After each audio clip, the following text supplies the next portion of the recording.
Assalamualaikum warahmatullahi wabarakatuh. Saya Abdi Amal dengan NIM 9050012118 dari Perbankan Syariah UIN Alauddin, Makassar. Pada kesempatan kali ini saya akan membahas tentang konsep time value of money dan economic value of time. Time value of money adalah sebuah konsep yang menyatakan bahwa sejumlah uang yang dimiliki saat ini memiliki nilai lebih tinggi dibandingkan uang dalam jumlah serupa di masa depan. Sedangkan economic value of time adalah konsep di mana waktu memiliki nilai ekonomi, tetapi uang tidak memiliki nilai waktu. Economic value of time dapat diartikan memaksimalkan nilai ekonomi suatu dana pada waktu periodik. Kemudian selanjutnya konsep uang. Menurut Albert Gaylor Hart, uang adalah suatu kekayaan yang dimiliki untuk dapat melunasi utang dalam jumlah tertentu dan pada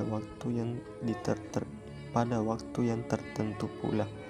Uang juga dapat didefinisikan menurut fungsinya berdasarkan teori dasar ekonomi moneter. Fungsi uang terbagi menjadi 4 dengan 2 fungsi utama dan 2 fungsi pendukung. Ya, berikut penjelasan mengenai fungsi uang. Yang pertama, alat pertukaran dengan barang dan jasa. Kemudian yang kedua, alat penyimpanan nilai. Ketiga, standar satuan hitung. Kemudian yang keempat, ukuran untuk pembayaran masa depan. Kemudian materi selanjutnya yaitu uang dalam pandangan ekonomi konvensional. Yang pertama, konsep uang dalam ekonomi konvensional. Kemudian fungsi uang perspektif ekonomi konvensional, yakni uang sebagai pratara tukar menukar, uang sebagai satuan nilai, uang sebagai alat pembayaran tertunda, uang digunakan sebagai alat penyimpan nilai. Kemudian konsep uang dalam Islam. Uang dalam pandangan ekonomi Islam. Yang pertama, konsep uang dalam Islam. Kedua, fungsi uang perspektif Islam. Dalam Al-Quran atau hadis menyebutkan beberapa hakikat uang diantaranya sebagai berikut. Yang pertama, uang digunakan untuk membeli barang dan jasa, uang sebagai alat pertukaran, uang untuk memenuhi kebutuhan, uang sebagai alat transaksi, uang sebagai alat untuk dekat dengan Allah Subhanahu wa Ta'ala. Masya Allah.